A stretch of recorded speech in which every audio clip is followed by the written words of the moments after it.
नमस्कार मित्रों, मैं प्रियंका स्वागत करती हूं आप सभी का आपके अपने YouTube channel smart study classes 77 पर।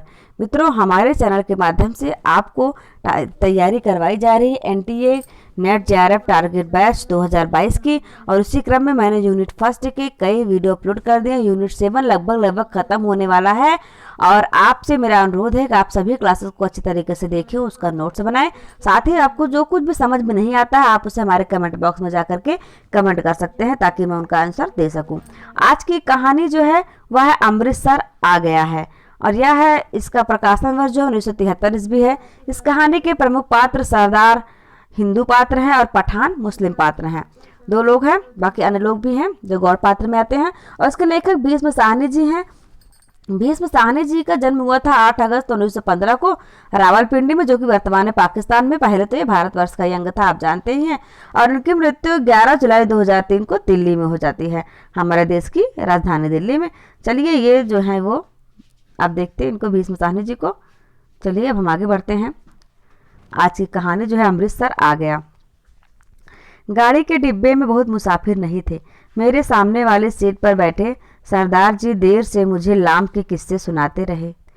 वह लाम के दिनों में बर्मा की लड़ाई में भाग ले चुके थे और बात बात पर खी खी करके हंसते और गोरे फौजियों की खिल्ली उड़ाते रहे थे।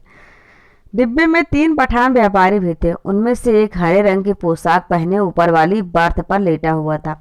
वह आदमी बड़ा हंसमुख था और बड़ी देर से मेरे साथ वाली सीट पर बैठे दुबले से बाबू के साथ उसका मजाक चल रहा था। वह दुबला बाबू पेशावर का रहने वाला जान पड़ता था, क्योंकि किसी किसी वक्त वे आपस में पश्तो में बातें करने लगते थे। मेरे सामने दाईं ओर कोने में एक बुढ़िया सिर ढांपे बैठी थी और देर से माला जप रही थी। यही कुछ लोग रहे होंगे, संभव है 2-1 और मुसाफिर भी रहे हों, पर वे स्पष्टता मुझे याद नहीं। गाड़ी धीमी रफ्तार से चल रही थी और गाड़ी में बैठे मुसाफिर बतिया रहे थे, और बाहर गेहूं के खेतों में हल्के हल्के लहरियां उठ रही थी। और मैं मन ही मन बड़ा खुश था, क्योंकि मैं दिल्ली में होने वाला स्वतंत्रता दिवस समारोह देखने जा रहा था। उन दिनों के बारे में सोचता हूँ तो लगता है हम किसी झुटपुटे में जी रहे हैं। शायद समय बीत जाने पर अतीत का सारा व्यापार ही झुटपुटों में बीत जान पड़ता है। जो जो भविष्य के पट खुलते जाते हैं, यह झुटपुट और भी गहराता चला जाता है। उन्हीं दिनों पाकिस्तान के बनाए जाने का ऐलान किया गया था और लोग तरह तरह के अनुमान रखने लगे थे। भविष्य में जीवन की रूपरेखा कैसी होगी, पर किसी की भी कल्पना बहुत दूर तक नहीं जा पाती थी। मेरे सामने बैठे सरदार जी बार बार मुझसे पूछ रहे थे कि पाकिस्तान बन जाने पर जिन्ना साहिब बम्बई में ही रहेंगे या पाकिस्तान में जाकर बस जाएंगे। और मेरा हर बार यही जवाब होता, बम्बई को छोड़ेंगे, पाकिस्तान में आते जाते रहेंगे, बम्बई छोड़ देने में क्या तुक है। लाहौर और गुरदासपुर के बारे में भी अनुमान लगाए जा रहे थे कि कौन सा शहर किस ओर जाएगा। मिल बैठने के ढंग में, गप सप में, हंसी मजाक में कोई विशेष अंतर नहीं आया था। कुछ लोग अपने घर छोड़कर जा रहे थे, जबकि अन्य लोग उनका मजाक उड़ा रहे थे। कोई नहीं जानता था कि कौन सा कदम ठीक होगा और कौन सा गलत। एक ओर पाकिस्तान बन जाने का जोश था, दूसरी ओर हिंदुस्तान के आज़ाद होने का जोश। जगह जगह दंगे भी हो रहे थे और योम ये आज़ादी की तैयारियां भी चल रही थी। इस पृष्ठभूमि में लगता देश आज़ाद हो जाने पर दंगे अपने आप बंद हो जाएंगे। वातावरण में इस छुटपुट में आज़ादी की सुनहरी धूल सी उड़ रही थी और साथ ही साथ अनिश्चय भी डोल रहा था। और इसी अनिश्चय की स्थिति में किसी किसी वक्त भावी रिश्तों की रूपरेखा छलकती जाती।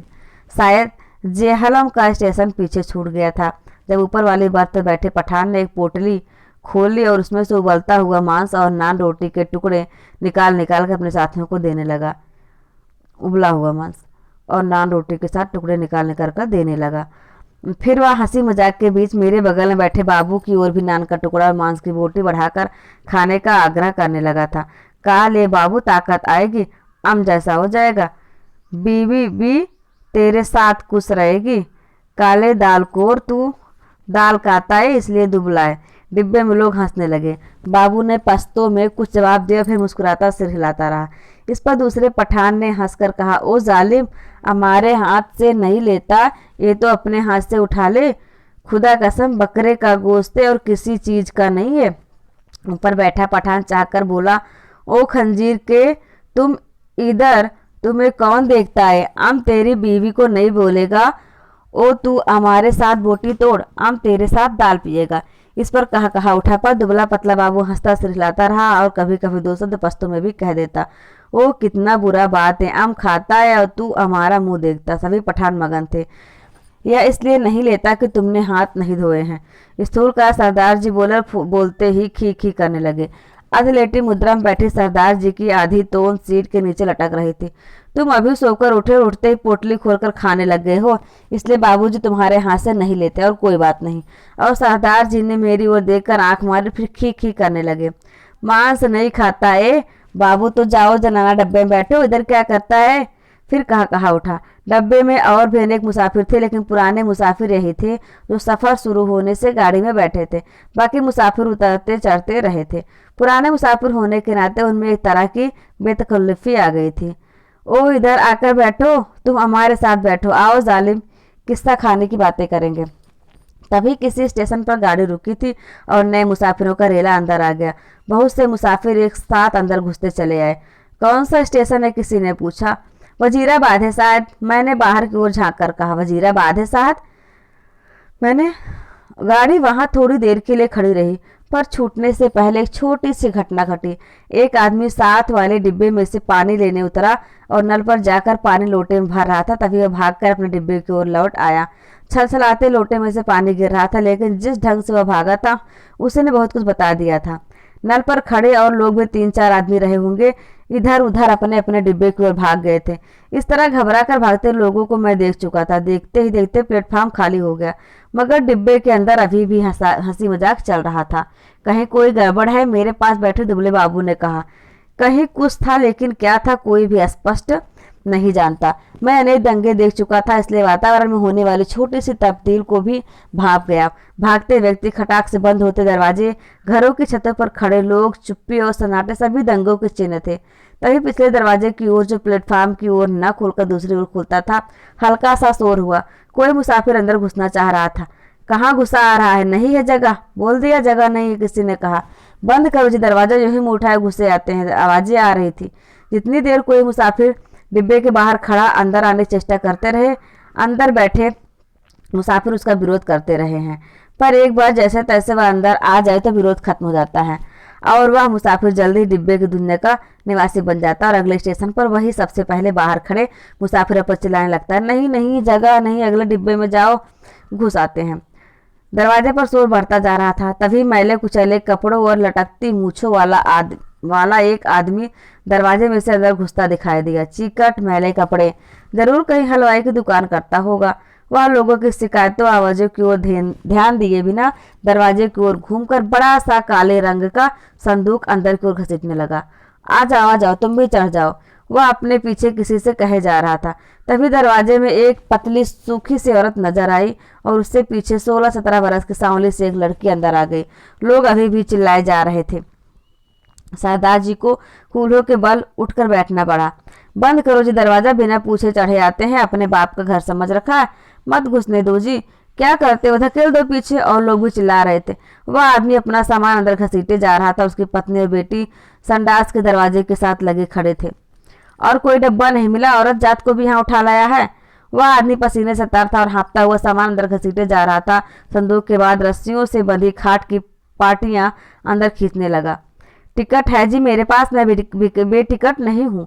इस पर डिब्बे में बैठे बहुत से लोग चुप हो गए, पर बर्थ पर बैठा पठान उचक कर बोला, निकल जाओ इधर से, देखता नहीं इधर जगह नहीं है।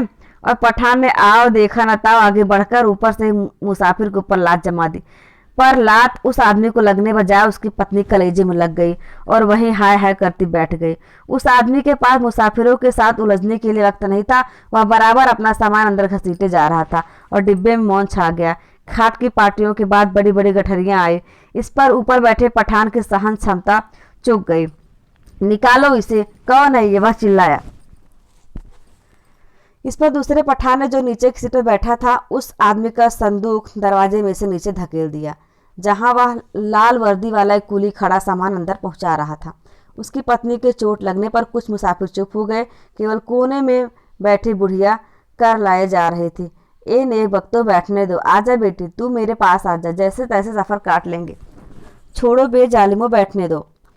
अभी आधा सामान अंदर पाया होगा जब सहसा गाड़ी सरकने लगी। छूट गया, सामान छूट गया, वह आदमी बदहवास सा होकर चिल्लाया।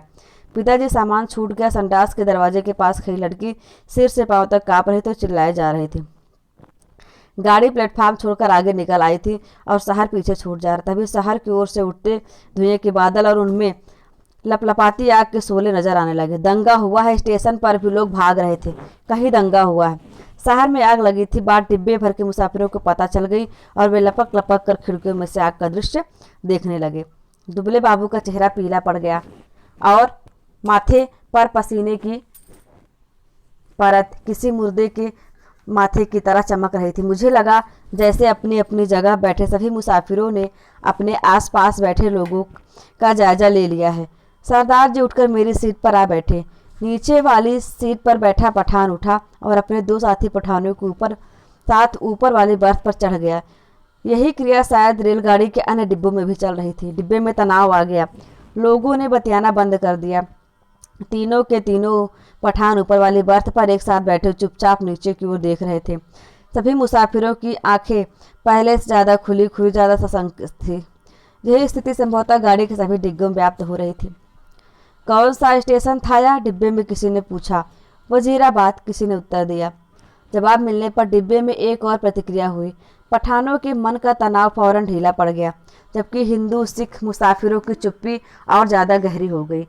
एक पठान ने अपने वास्कट की जेब में से नस्वार की डिबिया निकाली और नाक में नस्वार चढ़ाने लगा। अन्य पठान भी अपनी अपनी डिबिया निकालकर नस्वार चढ़ाने लगे। बुढ़िया बराबर माला जपे जा रहे थे। किसी किसी वक्त उसके बुदबुदाते होठ नजर आते। लगता उनमें से कोई खोखली सी आवाज़ निकल रही थी। अगले स्टेशन पर जब गाड़ी रुकी तो वहां भी सन्नाटा था। कोई परिंदा तक नहीं फड़क रहा था। हाँ, एक भिजती पीठ पर पानी की मस्कत लादे प्लेटफार्म लांग कर आया मुसाफिरों को पानी पिलाने लगा। लो, पियो पानी, पियो पानी। औरतों के डिब्बे में से औरतों और बच्चों के अनेक हाथ बाहर निकल आए। बहुत मार काट हुई है, बहुत लोग मारे गए हैं। लगता था वह इस मार काट में अकेला पुण्य कमाने चला आया है। गाड़ी सरकी तो सहसा खिड़कियों के पल्ले चढ़ाए जाने लगे। दूर दूर तक पहियों की गड़गड़ाहट के साथ खिड़कियों के पल्ले चढ़ाने की आवाज़ आने लगी। किसी अज्ञात आशंकावश दुबला बाबू मेरे पास वाली सीट पर से उठा और दो सीटों के बीच फर्श पर लेट गया। उसका चेहरा अभी भी मुर्दे जैसा पीला हो रहा था। इस बात पर बैठा पठान उसकी ठिठोली करने लगा। ओ बेगैरत, तुम मर्द है कि औरत है? सीट पर से उठकर नीचे लेटता है, तुम मर्द के नाम को बदनाम करता है। वह बोल रहा था और बार बार हंसे जा रहा था। फिर वह उससे पश्तो में कुछ कहने लगा। बाबू चुप बना लेटा रहा। अन्य सभी मुसाफिर चुप थे। डिब्बे का वातावरण बोझिल बना हुआ था। ऐसे आदमी को हम डिब्बे में नहीं बैठने देगा। ओ बाबू, अगले स्टेशन पर उतर जाओ, जाना डिब्बे में बैठो। मगर बाबू की हाजिर जवाबी अपने कंठ में सूख चली थी। हकला कर चुप हो रहा। पर थोड़ी देर बाद वह अपने आप उठकर सीट पर जा बैठा और देर तक अपने कपड़ों की धूल झाड़ता रहा। वह क्यों उठकर फर्श पर लेट गया था? शायद उसे डर था कि बाहर से गाड़ी पर पथराव होगा या गोली चलेगी। शायद इसी कारण खिड़कियों के पल्ले चढ़ाए जा रहे थे। कुछ भी कहना कठिन था। मुमकिन है किसी एक मुसाफिर ने किसी कारण से खिड़की का पल्ला चढ़ाया हो। उसकी देखा देखी बिना सोचे समझे धड़ाधड़ खिड़कियों के पल्ले चढ़ाए जाने लगे थे। बोझिल अनिश्चित से वातावरण में सफर कटने लगा। रात गहराने लगी थी। डिब्बे के मुसाफिर स्तब्ध और संकित ज्यों के त्यों बैठे थे। कभी गाड़ी की रफ्तार सहसा टूटकर धीमी पड़ जाती तो लोग एक दूसरे की ओर देखने लगते। कभी रास्ते में ही रुक जाती तो डिब्बे के अंदर का सन्नाटा और भी गहरा हो जाता। केवल पठान निश्चिंत बैठे थे। हाँ, उन्होंने भी बतियाना छोड़ दिया था क्योंकि उनकी बातचीत में कोई भी शामिल होने वाला नहीं था। धीरे धीरे पठान ऊँघने लगे, जबकि अन्य मुसाफिर फटी फटी आंखों से शून्य में देखे जा रहे थे। बुढ़िया मुंह सिर लपेटे टांगे सीट पर चढ़ाए बैठे बैठे ही सो गई। ऊपर वाली बर्थ पर एक पठान ने अध लेटे ही कुर्ते की जेब में से काले मनकों की तस्बीह निकाल ली और उससे धीरे धीरे हाथ में चलाने लगा। खिड़की के बाहर आकाश में चांद निकल आया और चांदनी में बाहर की दुनिया और भी अनिश्चित और भी अधिक रहस्यमयी हो उठी। किसी किसी वक्त दूर किसी और आंख के शोले उठते नजर आते। कोई नगर जल रहा था। गाड़ी किसी वक्त चिघाड़ती हुई आगे बढ़ने लगती, फिर किसी वक्त उसकी रफ्तार धीमी पड़ जाती और मीलों तक धीमी रफ्तार से चलती रहती। सासा दुबला बाबू खिड़की में से बाहर देखकर ऊंची आवाज में बोला, हरबंस पूरा निकल गया है। उसकी आवाज़ में उत्तेजना थी। वह जैसे चीख कर बोला था। डिब्बे के सभी लोग उसकी आवाज़ सुनकर चौंक गए। उसी वक्त डिब्बे के अधिकांश मुसाफिरों ने मानो उसकी आवाज़ को ही सुनकर करवट बदली। ओ बाबू, चिल्लाता क्यों है? तस्बीह वाला पठान चौंक कर बोला। इधर उतरेगा तुम जंजीर खींचू? और खी खी करके हंस दिया। जाहिर है वह हसबंसपुरा की स्थिति से था, उसके नाम से अनभिज्ञ था। बाबू ने कोई उत्तर नहीं दिया, केवल सिर हिला दिया और एक आध बार पठान की ओर देखकर फिर खिड़की के बाहर झांकने लगा। डिब्बे में फिर मौन छा गया। तभी इंजन ने सीटी दी और उसकी एक रस रफ्तार टूट गई। थोड़ी ही देर बाद खटाक का सा शब्द भी हुआ। शायद गाड़ी ने लाइन बदली। बाबू ने झांक कर उस दिशा में देखा जिस ओर गाड़ी बढ़ी जा रही थी। शहर आ गया है, वह फिर ऊंची आवाज में चिल्लाया। अमृतसर आ गया है, उसने फिर से कहा। उछल कर खड़ा हो गया और ऊपर वाली बर्थ पर लेटे पठान को संबोधित करके चिल्लाया। ओबे पठान के बच्चे, नीचे उतर, तेरी माँ की नीचे उतर, तेरी उस पठान बनाने वाले की मैं। बाबू चिल्लाने लगा और चीख चीख कर गालियां बकने लगा। तस्बीह वाले पठान ने करवट बदली, बाबू को देखकर बोला। ओए क्या है बाबू? हमको कुछ बोला? बाबू को उत्तेजित देखकर अन्य मुसाफिर भी उठ बैठे। नीचे उतर, तेरी मैं हिंदू औरत को लात मारता है हरामजादे, तेरी उस। ओ बाबू, बकर बकर नहीं करो। ओ खजीर के तुख्म, गाली मत बको। हमने बोल दिया, हम तुम्हारा जबान खींच लेगा। गाली देता है मादर। बाबू बुलाया, चिल्लाया और उछल कर सिर पर चढ़ गया। वह सिर से पांव तक कांप रहा था। बस बस, सरदार जी बोले, लड़ने की जगह नहीं है, थोड़ी देर का सफर बाकी, आराम से बैठो। तेरी मैं लात ना तोड़ूं तो कहना, गाड़ी तेरे बाप की है। बाबू चिल्लाया। वो हमने क्या बोला? सभी लोग उसको निकालता था, हमने भी निकाला। ये इधर हमको गाली देता है, हम इसका जबान खींच लेगा। बुढ़िया बीच में फिर बोली। वे जीड़ जोगियो, आराम नाल बैठो, वे रब दिए बंदे, कुछ होश करो। उसके होठ किसी प्रेत की तरह फड़फड़ाए जा रहे थे और मेरे से छीड़ सी फुसफुसाहट सुनाई दे रही थी। और बाबू चिल्लाया जा रहा था। अपने घर में शेर बनता था, अब बोल तेरी मैं उस पठान की बनाने वाले की। तभी गाड़ी अमृतसर के प्लेटफार्म पर रुकी। प्लेटफार्म लोगों से खचाखच भरा था। प्लेटफार्म पर खड़े लोग झांक झांक कर डिब्बों के अंदर देखने लगे। बार बार लोग एक ही सवाल पूछ रहे थे, पीछे क्या हुआ, कहाँ पर दंगा हुआ। खचाखच भरे प्लेटफार्म पर शायद इसी बात की चर्चा चल रही थी, पीछे क्या हुआ। प्लेटफार्म पर खड़े 2-3 खोमचे वालों पर मुसाफिर टूट पड़ रहे थे। सभी को सहसा भूख और प्यास परेशान करने लगी थी। इसी दौरान 3-4 पठान हमारे डब्बे के बाहर प्रकट हो गए और खिड़की में से झांक झांक कर अंदर देखने लगे। अपने पठान साथियों पर नजर पड़ते हुए उनसे पश्तो में कुछ बोलने लगे। मैंने घूमकर देखा, बाबू डिब्बे में नहीं था। न जाने कब वह डिब्बे में से निकल गया था। मेरा माथा ठिनका। गुस्से में वह पागल हुआ जा रहा था। वह न जाने क्या कर बैठे। पर इस बीच डिब्बे के तीनों पठान अपने अपने गट्ठे उठाकर बाहर निकल गए और अपने पठान साथियों के साथ गाड़ी के अगले डिब्बे की ओर बढ़ गए। जो विभाजन पहले प्रत्येक डिब्बे के भीतर होता जा रहा था, अब सारी गाड़ी के स्तर पर होने लगा। खोमचे वालों के इर्द गिर्द भीड़ छटने लगी। लोग अपने अपने डिब्बों में लौटने लगे। तभी सहसा एक ओर से मुझे बाबू आता दिखाई दिया। उसका चेहरा अभी भी बहुत पीला था और माथे पर बालों की लट झूल रही थी। नजदीक पहुंचा तो मैंने देखा उसने अपने दाएं हाथ में लोहे की एक छड़ उठा रखी थी। जाने वह उसे कहाँ से मिल गई थी। डिब्बे में घुसते समय उसने छड़ को अपनी पीठ के पीछे कर लिया और मेरे साथ वाली सीट पर बैठने से पहले उसने हौले से छड़ को सीट के नीचे सरका दिया। सीट पर बैठते ही उसकी आंखें पठान को देख पाने के लिए ऊपर को उठी, पर डिब्बे में पठानों को न पाकर वह हबड़ा कर चारों ओर देखने लगा। निकल गए हरामी मादर, सबके सब निकल गए। फिर वह सिर पिटाकर उठ खड़ा हुआ और चिल्लाकर बोला, तुमने उन्हें जाने क्यों दिया? तुम सब नामर्द हो बुज्जिल। पर गाड़ी में भीड़ बहुत थी, बहुत से नए मुसाफिर आ गए थे। किसी ने उसकी ओर विशेष ध्यान नहीं दिया। गाड़ी से रखने लगी तो अब फिर से मेरी वाली सीट पर आ बैठा। वह बड़ा उत्तेजित और बराबर बड़बड़ाया जा रहा था। धीरे धीरे हिचकोले खाती गाड़ी आगे बढ़ने लगी। डिब्बे में पुराने मुसाफिरों ने भर पेट पूरियां खा ली थी और पानी पी लिया था और गाड़ी उस इलाके में आगे बढ़ने लगी थी जहां उसके जान माल को खतरा नहीं था। नए मुसाफिर बतिया रहे थे। धीरे धीरे गाड़ी फिर समतल गति से चलने लगी। कुछ ही देर बाद लोग ऊँघने भी लगे, मगर बाबू अभी भी फटी फटी आंखों से सामने की ओर देखे जा रहा था। बार बार मुझसे पूछता था कि पठान डिब्बे में से निकलकर किस ओर गए हैं। उसके सिर पर जुनून सवार था। गाड़ी के हिचकोले में मैं खुद ऊँघने लगा था। डिब्बे में लेट पाने के लिए जगह नहीं थी। बैठे बैठे ही नींद में मेरा सिर कभी एक ओर लुढ़क जाता, कभी दूसरी ओर। किसी किसी वक्त झटके से मेरी नींद टूटती और मुझे सामने की सीट पर अस्त व्यस्त से पड़े सरदार जी के खर्राटे सुनाई देते। अमृतसर पहुंचने के बाद सरदार जी फिर से सामने वाली सीट पर टांगे पसार कर लेट गए थे। डिब्बे में तरह तरह की आड़ी तिरछी मुद्राओं मुसाफिर पड़े थे। उनकी विभत्स मुद्राओं को देखकर लगता डिब्बा लाशों से भरा है। पास बैठे बाबू पर नजर पड़ती तो कभी वह खिड़की के बाहर मुंह किए देख रहा होता, कभी दीवार से पीठ लगाए तनकर बैठा नजर आता। किसी किसी वक्त गाड़ी किसी स्टेशन पर रुकती तो पहियों की गड़गड़ाहट बंद होने पर निस्तब्धता सी छा जाती। तभी लगता जैसे प्लेटफार्म पर कुछ गिरा है या कोई मुसाफिर गाड़ी में से उतरा है, और मैं झटके से उठकर बैठ जाता। इसी तरह जब एक बार मेरी नींद टूटी तो गाड़ी की रफ्तार धीमी पड़ गई थी और डिब्बे में अंधेरा था। मैंने उसी तरह लेटे खिड़की में से बाहर देखा। दूर पीछे की ओर किसी स्टेशन के सिग्नल के लाल कुमकुम चमक रहे थे।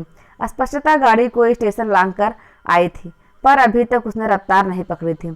डिब्बे के बाहर मुझे धीमे से अस्पष्ट स्वर सुनाई दिया। दूर एक धूमिल से काला पुंज नजर आया और नींद की खुमारी मेरी आंखें कुछ देर तक उस पर लगी रही। फिर मैंने उसे समझ पाने का विचार छोड़ दिया। डिब्बे के अंदर अंधेरा था, बत्तियां बुझी हुई थी, लेकिन बाहर लगता था पौ फटने वाली है। मेरी पीठ पीछे डिब्बे के बाहर किसी चीज को खरोचने की सी आवाज आई। मैंने दरवाजे की ओर घूमकर देखा। डिब्बे का दरवाजा बंद था। मुझे फिर से दरवाजा खरोचने की आवाज सुनाई दी। फिर मैंने साफ साफ सुना लाठी से कोई डिब्बे का दरवाजा पटपटा रहा था। मैंने झांक कर खिड़की के बाहर देखा। सचमुच एक आदमी डिब्बे की 2 सीढ़ियां चढ़ आया था। उसके कंधों पर गठरी झूल रही थी और हाथ में लाठी थी। उसने बदरंग से कपड़े पहने थे, उसकी दाढ़ी भी थी। फिर मेरी नजर बाहर नीचे की ओर गई। गाड़ी के साथ साथ एक औरत भागती चली आ रही थी, नंगे पांव, और उसने 2 गठरियां उठा रखी थी। बोझ के कारण उसे दौड़ा नहीं जा रहा था। डिब्बे के पायदान पर खड़ा आदमी बार बार उसकी ओर मुड़कर देख रहा था और हाँफता हुए कह जा रहा था, आजा आजा, तू भी चढ़ जा। दरवाजे पर फिर से लाठी पटपटाने की आवाज़। खोलो जी दरवाजा, खुदा के वास्ते खोलो। वह आदमी हाँफ रहा था। खुदा के वास्ते दरवाजा खोलो, मेरे साथ में औरत जात है, गाड़ी निकल जाएगी। सासा मैंने देखा बाबू हड़बड़ा कर उठ खड़ा हुआ, और उसी वक्त मैंने बाबू के हाथ में छड़ चमकते देखा। एक ही भरपूर वार बाबू ने उस मुसाफिर के सिर पर किया था। मैं देखते ही डर गया और मेरी टांगे लरच गई। मुझे लगा जैसे छड़ के वार का उस आदमी पर कोई असर नहीं हुआ। उसके दोनों हाथ अभी भी जोर से डंडहरे को पकड़े थे। कंधे पर से लटकती गंदरी सिटक कर उसके कोहने पर आ गई। तभी सहसा उसके चेहरे पर लहू की 2-3 धारे एक साथ फूट पड़े। मुझे उसके खुले होठ और चमकते दांत नजर आए। वह 2-1 बार या अल्लाह बुदबुदाया, फिर उसके पैर लड़खड़ा गए। उसकी आंखों ने बाबू की ओर देखा, अधमुंदी सी आंखें जो धीरे धीरे सिकुड़ती जा रही थी, मानो उसे पहचानने की कोशिश कर रही हो कि वह कौन है और उससे किस अदावत का बदला ले रहा है। इस बीच अंधेरा कुछ और छन गया था। उसके होठ फिर से फड़फड़ाए और उनमें सफ़ेद दांत फिर से झलक उठे। मुझे लगा जैसे वह मुस्कुराया है, पर वास्तव में मैंने देखिए इसमें क्या होता है। दंगे की कहानी है। स्वतंत्रता के बाद जब भारत का विभाजन हो गया था पाकिस्तान में, तब उसी की वर्णन जो है इसमें किया गया, उसी घटना का। जैसे वह मुस्कुराया, पर वास्तव में उठे केवल क्षय के कारण ही होठों में बल पड़ने लगे थे। नीचे पटरी के साथ साथ भागती औरत बड़बड़ाए और कोसे जा रही थी। उसे अभी भी मालूम नहीं हो पाया था क्या हुआ है। वह अभी भी शायद यह समझ रही थी गठरी के कारण उसका पति गाड़ी पर ठीक से चढ़ नहीं पा रहा है और उसका पैर जम नहीं पा रहा है। वह गाड़ी के साथ साथ भागती हुई अपनी 2 गठरियों के बावजूद अपने पति के पैर पकड़ पकड़ कर सीट पर टिकाने की कोशिश कर रही थी। तभी सहसा डंडहरे से उस आदमी के दोनों हाथ छूट गए और वह कटे पेड़ की भांति जा गिरा, और उसके गिरते ही औरत ने भागना बंद कर दिया, मानो दोनों का सफर एक साथ ही खत्म हो गया। बाबू अभी भी मेरे निकट डिब्बे के खुले दरवाजे में बुत का बुत बना खड़ा था। लोहे की छड़ अभी भी उसके हाथ में थी। मुझे लगा जैसे वह छड़ को फेंक देना चाहता है, लेकिन उसे फेंक नहीं पा रहा था। उसका हाथ जैसे उठ नहीं रहा था। मेरी सांस अभी भी फूली हुई थी और डिब्बे के अंधियारे कोने में मैं खिड़की के साथ साथ बैठा उसकी ओर देखे जा रहा था। फिर वह आदमी खड़े खड़े हिला। किसी अज्ञात प्रेरणावश वह एक कदम आगे बढ़ गया और दरवाजे में से बाहर पीछे को देखने लगा। गाड़ी आगे निकलती जा रही थी। दूर पटरी के किनारे अंधियारा पुंज सा नजर आ रहा था। बाबू का शरीर हरकत में आए। एक झटके में उसने छड़ को डिब्बे के बाहर फेंक दिया, फिर घूमकर डिब्बे के अंदर दाएं बाएं देखने लगा। सभी मुसाफिर सोए पड़े थे। मेरी ओर उसकी नज़र नहीं उठी। थोड़ी देर तक वह खड़ा डोलता रहा, फिर उसने घूमकर दरवाज़ा बंद कर दिया। उसने ध्यान से अपने कपड़ों की ओर देखा, अपने हाथों की ओर देखा, फिर एक एक करके अपने दोनों हाथों को नाक के पास ले जाकर उन्हें सूंघा, मानो जानना चाहता हो कि उसके हाथों से खून की बू तो नहीं आ रही है। फिर वह दबे पांव चलता हुआ आया और मेरी बगल वाली सीट पर बैठ गया। धीरे धीरे छुटपुटा छटने लगा था। दिन खुलने लगा। साफ सुथरी सी रोशनी चारों ओर फैलने लगी। किसी ने जंजीर खींचकर गाड़ी को खड़ा नहीं किया था। छड़ खा कर गिरा। उसकी देह मीलों पीछे छूट चुकी थी। सामने गेहूं के खेतों में फिर से हल्की हल्की लहरियां उठने लगी। सरदार जी बदन खुजलाते हुए बैठे। मेरी बगल में बैठा बाबू दोनों हाथ सिर के पीछे रखे सामने की ओर देखे जा रहा था। रात भर में उसके चेहरे पर दाढ़ी के छोटे छोटे बाल उगाए थे। अपने सामने बैठा देखकर सरदार उसके साथ बतियाने लगा। बड़े जीवट वाले हो बाबू, दुबले पतले हो पर बड़े गुर्दे वाले हो। बड़ी हिम्मत दिखाई है। तुमसे डरकर ही ये पठान डिब्बे में से निकल गए। यहाँ बने रहते तो एक ना एक की खोपड़ी तुम जरूर दुरुस्त कर देते। और सरदार जी हंसने लगे। बाबू जवाब में मुस्कुराया। एक विभत्स सी मुस्कान और देर तक सरदार जी के चेहरे की ओर देखता रहा। तो मित्रों, यह रही कहानी अमृतसर आ गया, जो भारत और पाकिस्तान के विभाजन के बाद जो दंगा हो रहा था उस पर आधारित थी। कैसी लगी आपको यह कहानी, आप कमेंट बॉक्स में कमेंट करके अवश्य बताइएगा। और लगभग हम लोग अपने यूनिट 7 की समाप्ति की ओर बढ़ रहे हैं। तो मेरा यह अनुरोध है आपसे, बार बार अनुरोध है कि आप सबको अच्छे तरीके से देखते पढ़ते और समझते रहिए, ताकि आपकी परीक्षा में एक भी प्रश्न आपसे छूटने ना पाए। ठीक है मित्रों, बहुत ही जल्द हम आपसे मिलते हैं फिर एक अगली और बहुत ज़्यादा बेहतरीन क्लास के साथ। तब तक के लिए आप स्वस्थ रहिए, मस्त रहिए। नमस्कार, जय हिंद, जय भारत।